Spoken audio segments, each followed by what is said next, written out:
Sveiki, dārgie planētas draugi! Mūsu Zeme ir kā maigs milzis, kas nes mūs cauri kosmosam. Un tāpat kā mums dažreiz ir vajadzīgs mierinājums, mūsu planēta laiku pa laikam sūta mums mazas zīmes, mazus pagrūdienus. Viens no šādiem grūdieniem ir neliela temperatūras paaugstināšanās, tikai par pusi grādu.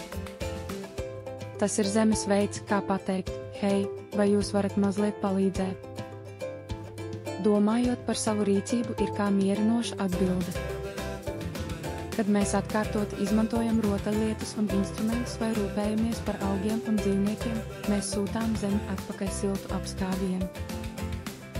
Tā ir kā klusa saruna starp labākajiem draugiem. Jautājums ir, vai mēs esam gatavi būt Zemes labākie draugi? Mierinoši paglaudot un sakot, mēs tevi saprotam, Zeme. Ar katru laipnību mēs padarām šo saikni vēl stiprāku.